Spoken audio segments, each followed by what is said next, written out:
All right, so talk at me. What do you think of Since You Went Away so far? I love it. It's interesting for sure. It's definitely a 40s movie. Yes, for it sure. It is a 40s movie. You got the ideas of masculinity and femininity very much shining through. This guy can be a bit of an adulterer and it be played for laughs.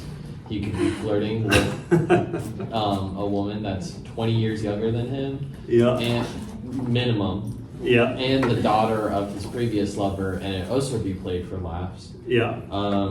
You've got the African American maid. Oh God. Her. Yeah.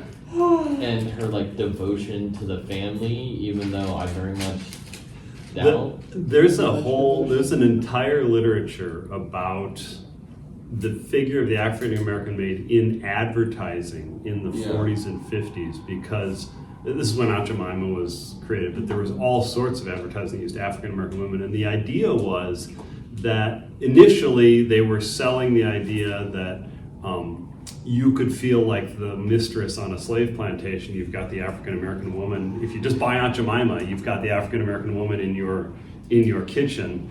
But then it morphed into in the 50s. It became the symbol of, and you see a bit of it here, that white women were not sure they could be the perfect homemakers. And so having the reassurance of the black housekeeper who knew what they were doing and had the competence was, and you can totally see that with this, that she's incompetent, but Bedelia is competent, and so to be the perfect picture of white femininity, white middle class femininity, she needs Bedelia. Which is a really interesting dynamic. And it's not that long ago. I mean, my wife her parents had a black housekeeper when she was growing up, and it was like, that was still the thing. It's very much a southern thing, right? Well, sort of. My wife grew up in Missouri, which is borderline. But yeah, I mean, it was definitely more a southern thing, but this movie's taking place in Chicago. Right. I feel like when I was seeing from the housekeeper, I don't remember her name, but when she left and they were kind of tearful goodbyes all on, I'm just thinking about what would she be doing after she leaves? Maybe going back to her own family. Maybe it's like she has a life outside. She has to have a life outside of just being a housekeeper, but it's this story almost acts like she doesn't. Yep. Well, yeah, with her return to when she comes back and she's like, "I'll pay rent for my old room," and then they're like, "No, you're part of the family." They're just I think they're trying to show that this is not only this is normal, is that these black housekeepers, these black maids or whatever, nannies, whatever they were doing, loved being part of the family. They were part of the family, and they were. Yeah, and this is part of the message, is that there's no racial animosity. Yeah. There's no reason there should be any race. It's about love, etc. And so this is part of a whitewashing of the whole slave legacy, etc. And you see how it was interesting how the uncle womanizer dude, I can't remember his name. Yeah. When they were in the steakhouse that only could serve hash. Yes. He was like, "Why don't you get a job?" And the implication was, it would be more honorable for her to have a job than to be hosting some strange man in her house. Yeah. And I think it's interesting how that came right after Bedelia comes back to live with them, showing how we need the white women to go off to the workforce to support the labor for the war, and then the black women can stay at home with your kids and keep your house for you. Yeah, and that's also completely erasing the fact that a significant portion of the women in the workforce were African American and were working in factories and doing war work, etc. So yeah, absolutely. Wyatt and then Kai. The term that came to mind right away was antebellum. Just with the plantation house too, because they show that, and obviously that's not their house, but you've got this really big front porch, and then, it is before war, it's not before the Civil War, which that term is often associated with, but it's before the First World War, and they're all shocked about like how quaint life is and how quaint life isn't now that their father's gone, how horrible it is. And it is almost like this parallel between, it's like, we're entering another war, so now it's, this atmosphere that was before the nice, 20s and 30s, although I suppose the 30s weren't so nice. But, generally speaking. Mhm. Also, my favorite character was the dog, which is by far the best actor so far. Yeah. He's a really good actor. For a dog, he's got moves. Kylie. That's what I was gonna say. The one part of this movie that didn't make me want to stop watching was the subplot with the dog. Uh-huh. Yeah, the dog and the old man beef. I want to see how that resolves. The rest of the movie could stop. Elena. I also feel, I feel like we definitely should talk about the older daughter and her obsession with finding a husband, and not just a husband, but an older man who's in a more well-established position. Mm-hmm. I think she wants an officer. Yeah. Doesn't really care how much older he is than her. Well- Just as long as it doesn't break societal standards. Because she's crushing hard on Tony, and it's he's at least 20 years her senior. Well, I think she wants to replace her father in the same way that the younger sister wanted to get a boarder. Mm-hmm. To board an officer in the war to have someone who would be like her father, even though the man she gets is not really. But Yeah. she, as as the youngest daughter, she can kind of force him to act however she pleases. Uh-huh. But they're all trying to replace their father, and that it's this whole thing where it seems like they're portraying women as not being able to understand the bigger patriotism, but they can. What they're devoted to is their single man who they've lost in this Mm-hmm. fight. They're not they can't understand, they can't think about any of the bigger picture things, but they know that their father or husband have to go off to do this, but they really wish he didn't, because why can't he just stay and protect his family? Well, this is, we talked about this a little bit last semester with the Gender Modern Europe, that one of the arguments for why women weren't allowed to vote in the 19th century was that men are public and understand the needs of the larger nation in public, but women are domestic and only understand the needs of their family. And so women would not be able to vote accurately for what's good for the nation because they're just thinking about their family. And of course, women flip that on their head by saying, well, you talk about, young boys are the next generation of men who will defend the nation. You need them to be raised well, and women are the ones who knows what the family needs. So if you want the nation to raise good boys, you've got to let women have a voice in government so that government does things that are good for the family and raise the next generation. But it's definitely playing on that idea that women's, the limit of their vision is the home and the family, and they can't see the larger issue. But I'll just point out, the rest of the movie there is a shift there. But I thought you had your hand. I don't think I did. Okay. I'm thinking of things, but they're not vague, so I'm not going to share them yet. So the one thing that's really interesting that I find really interesting is that the mother is so accepting of the daughter crushing hard on Tony, and that's just considered normal. And I really do think that was considered normal, that teenage girls were expected to crush hard on father figures. Now, Tony is hardly a father figure, but he's old enough and male. But it was an interesting portrayal to see it, that.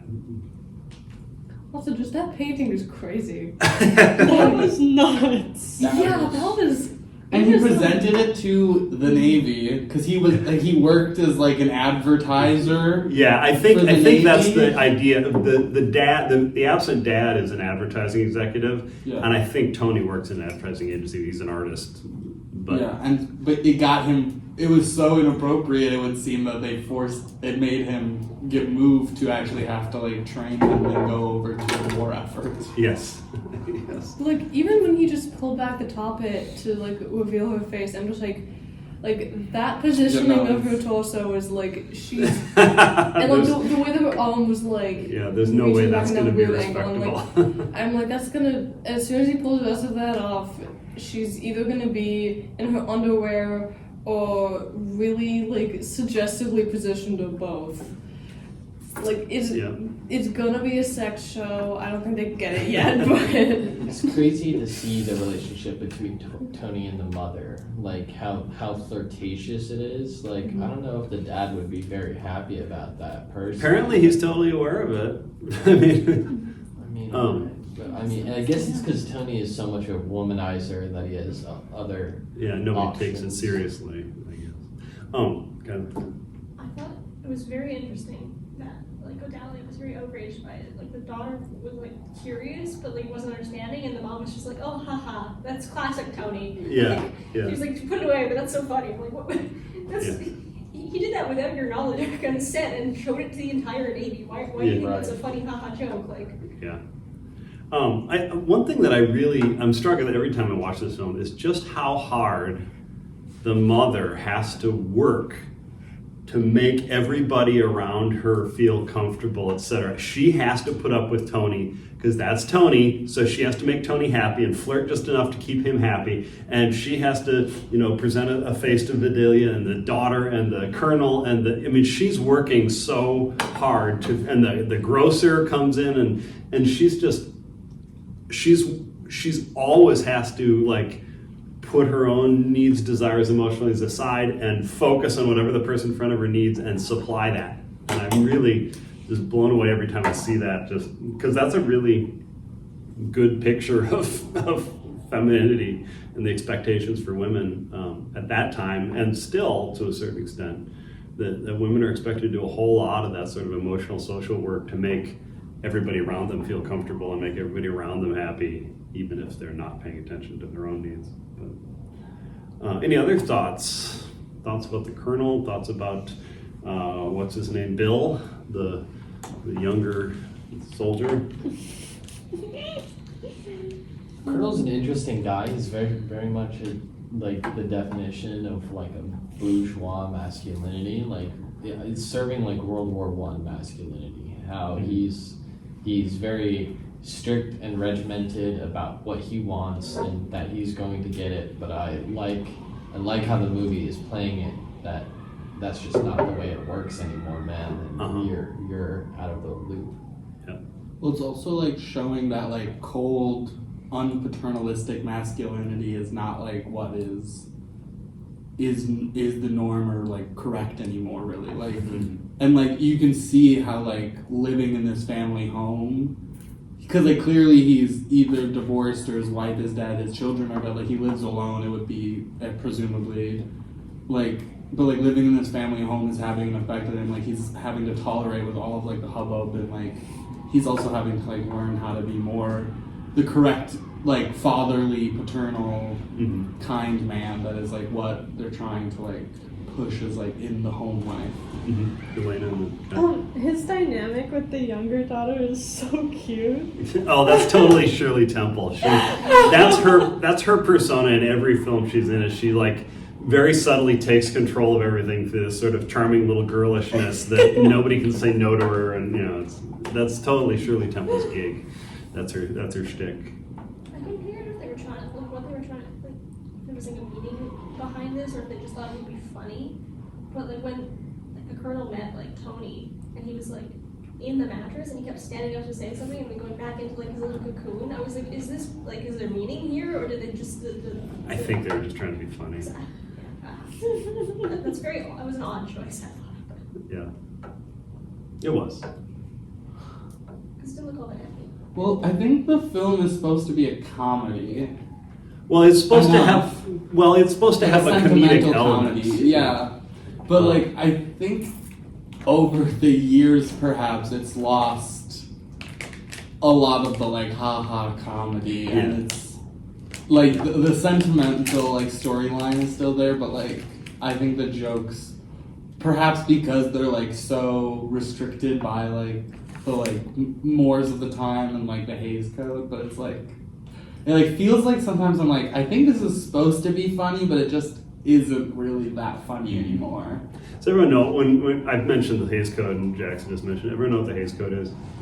It was a law passed in the United States in like 1931 or something, which had a series of moral requirements for movies. Movies could not be released unless they met the standards of the Hays Code. And there's a number of things in there, one of which is that you cannot show a double bed in anybody's bedroom ever.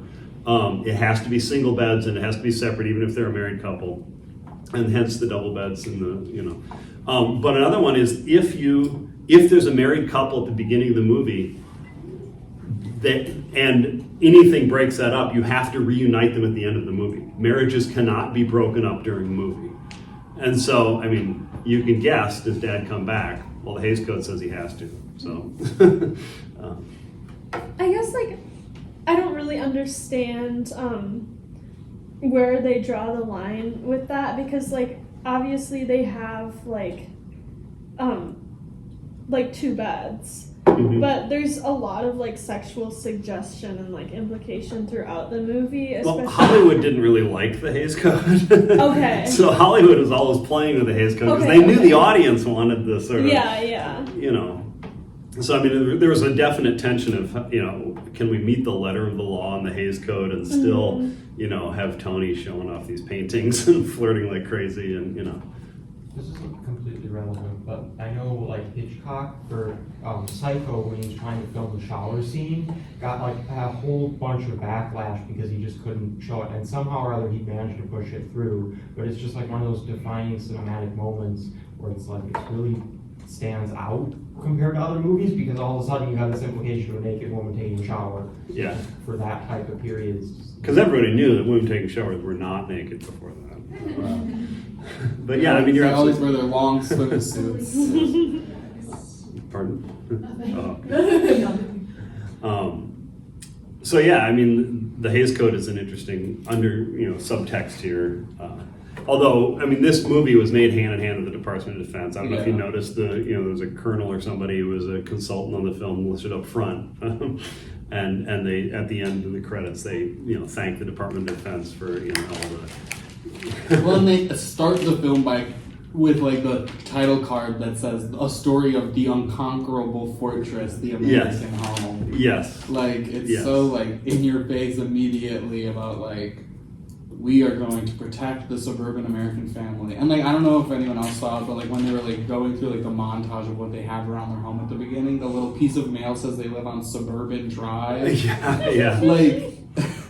Like it's just like the most like we're gonna protect the like nuclear family American home at all costs. We're gonna tell you what this war is for, and it's for you to have the like lifestyle you know and love.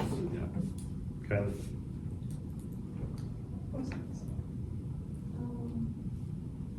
Never mind. Okay, I'll come back to you. Raise your hand again when it comes back.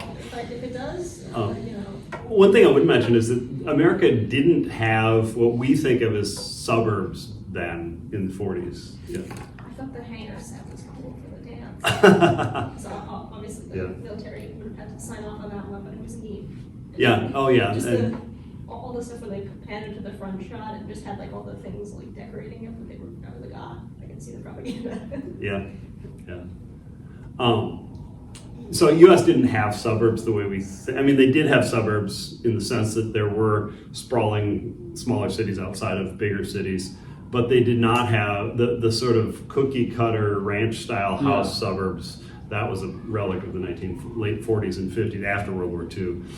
So you didn't get that. But yeah, definitely they were showing middle America here, Suburban Drive. The other thoughts about the divorcee character? Yeah. That is a crazy character. Like I actually thought she was the actress who played the Wicked Witch of the West. I was like, is that the same actress? But it's not. She comes in, she says, I'm a divorcee, and like is all brash, and then immediately starts hating on and judging the other woman's family, and it's like so clearly being like, and see, this isn't who you want to be. This is It's this totally is a bad type woman. And it gets even worse as the movie goes on. But she's definitely the foil for bad femininity. Yeah. This is how women are not supposed to act, right? And oddly, it's Tony who like immediately sizes her up and Yeah, well, because he's like this. He's weirdly like a womanizer, but like for some reason, I feel like the film's trying to like portray him as like a good guy. He is. And, like, he's like, I mean, they are. Yeah, like he seems to be like a good character of like masculinity because he's like a realist about the war and and he's like stands up for like his like family of these like 3 women, even though he is weirdly kind of. Well, he's also, I mean, with one of them. he's not too snooty about being an officer around Bill, and he's really like down to earth. Yeah, and I think he's probably there for comedic effect and, quite frankly, to get another man into the movie, because they've got Bill and the Colonel, but I think they wanted a more positive male figure in the movie, so he's there, And he never, I don't think this is spoiling anything, the plot never makes him out to be a bad guy. So, why? It's quite interesting though, when they were all at the dance or whatever, and he speaks with that one private or whatever, and then goes away and tells us, or the main female character, basically like how naive he was for thinking that. I thought that's a really harsh juxtaposition to like this glorified war. It's like all of a sudden, there's this actual officer saying it's not so great, you're kind of naive, but yet they're still trying to do a propaganda push and still trying to, so it's kind of interesting that they included that. I read when I was in graduate school, my dissertation was on a bunch of French propaganda novels about the Spanish Civil War, and I read a theoretical book on what the French call the roman à thèse, which is a thesis novel. It's a novelist trying to push a message. And they said that one of the keys is that if you want people to accept your propaganda rah-rah message, you always have to have some character who is slightly criticizing it. Not enough to invalidate it, but just enough to show this is a realistic vision of it. It's not. We're not drinking the Kool-Aid here. You need the realist who brings everything back down to earth. Yeah, you need the realist who says, even though I see some problems here, I'm still on board with the message. So that the reader can say, even though I see some problems with it, I'm on board with the message. Whereas if everybody says rah rah, the reader's like, I'm not doing that. So to have propaganda, you always have to have, on Fox News, you gotta have the one Democrat there. Right? Do you think maybe someday Tony could paint me? That was the one moment where her mom's like, I hope not. Where she expresses like, the flirtation's okay, that is too far. Yeah. When Tony first came in, I was like, oh no, this is gonna go somewhere really uncomfortable. That it did, so I felt vindicated about that. But then, the fact that like she was expressing this crush, and he was like, but I wish it too. And I was like, dude. I wish you were 27 too. And also, 27 is a little young, I think, still for a 40-year-old. Yeah. Well, I mean, the one thing. Respectfully disagree. Okay.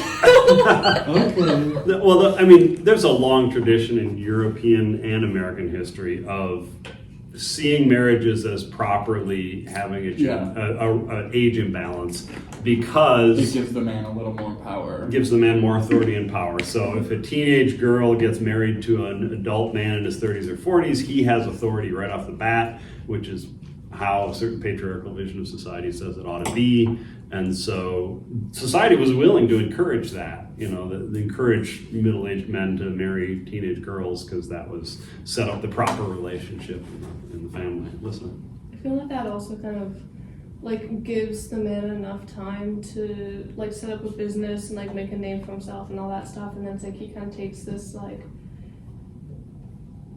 young woman and is I feel like there's a bit of a weirdly kind of sexual father-daughter thing there too of well, Freud would. Freud appears nowhere in this movie, I'm sure.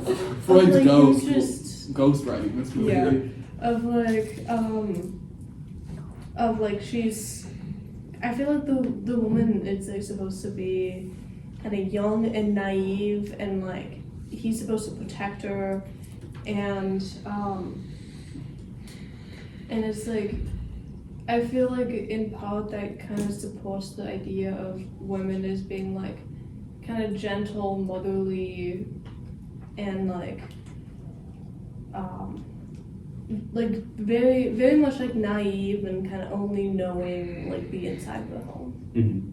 Well, I think you're absolutely right on a couple of those points. I mean, one is that it definitely was, up until the 20th century, really, it was not considered good for a man to get married if he couldn't support a wife, etc. Yeah. He had to have a stable job and all the rest. And so this was one of the justifications for why, I mean, certainly, Middle Ages, early modern period, childbirth was incredibly dangerous. It was the leading cause of death amongst women, and up until the 20th century, women always had shorter life expectancies than men because of childbirth. And so it was considered proper for a teenage girl to get married, so she had as many years of, she was the most likely to survive childbirth because she was young and healthy, and she had the most years of having children, etc. If you waited until your 30s, you're probably going to die before you had any kids, right? So, and so it was considered normal for the man to be old enough to have established a career, etc., and to marry a teenage girl because she was prime, motherhood age at like 18 or something. And that carried forward, but one of the things that undermined it was this real movement of the 19th century to come up with the idea that you should marry for love. Right? And that was not something that was there before. Marriage was a business relationship, two families making an alliance kind of thing. You learned to love, perhaps. Yeah, love was something that came later. And if it didn't, that's fine. As long as you had sex once in a while and had children, that was all that was required. You could hate each other all you wanted, etc. Listen. So, how was stuff like Romeo and Juliet taken at that time? Because that's like kind of just saying like, star-crossed lovers are the way to go, even if the family. Well, I would just point out that neither one of them survives. Yeah, that was demonstrating how dangerous loving someone and disobeying the family was. Well, yeah, and there's no possibility of alliance between the Capulets and the Montagues, and so this is not good, right? You should only fall in love with somebody you can, But I mean, there were lots of cases of love, but love had nothing to do with marriage, right? I mean, Dante wrote the he Divine made Comedy. the girl he loved since a childhood be his. Yeah, I mean, the whole thing is about his love for Beatrice, and he's married to Gemma the whole time, And I mean, there's a great document I teach in medieval history about a guy named Ulrich von Liechtenstein who was a knight, and he fell in love with this lady, and he wanted her favor, but she wasn't going to notice him, and so he decided he was going to go around and do all these jousting tournaments all over Europe in the lady's name and win as her champion and win all these tournaments. And he got so good that if people heard he was entering a tournament, they'd all pull out, and so he started to go to tournaments in disguise. He even dressed up as a woman to sneak into town to do the tournaments. And in the middle of this, he'd go home and tell his wife all about it, and she's like, cool, and then he'd go back out, and it was just like marriage had nothing to do with love. Marriage was about alliances between families, building a stable foundation of wealth, and producing heirs. It was not about love. Love was something that happened outside of marriage. There's a famous case of an aristocrat in 1700s France who was ridiculed at the French court because the idiot had fallen in love with his own wife. Who the hell does that? I mean, that's the stupidest thing ever. Nobody does that. I wanted to bring it back to the movie. The scene where the women arrive at the dance and the hangar and all of them are standing there. I wrote down catcalling depicted as sweet and cute. Yes. Absolutely. Also, it's like they're getting thrown to the wolves. And absolutely. like the matriarch lady, whoever. The thing is, the divorcee woman who's like running everything gets off, takes control, and then she's just like whoop whoop whoop, and then throwing these young girls into this sea of soldiers. We're like clamoring for them. Oh yeah, whistling, grabbing, howling, barking. Like these guys are going nuts. Yeah, and the audience was supposed to see that as funny and cute. And isn't it so sweet? All these boys just love being able to see girls so much because they've been in basic training and not being able to see them. Yeah. Eric. I feel like I'm still watching a war movie. It feels like such a. One sec. Oh my gosh. Watching such a repressed version of American acceptance exceptionalism, Mhm. you know?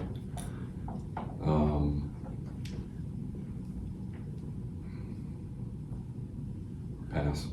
I'll come back to you. Kylie, and then Alyssa, and then Wyatt. I was gonna add the Romeo and Juliet also have a large age gap. Oh.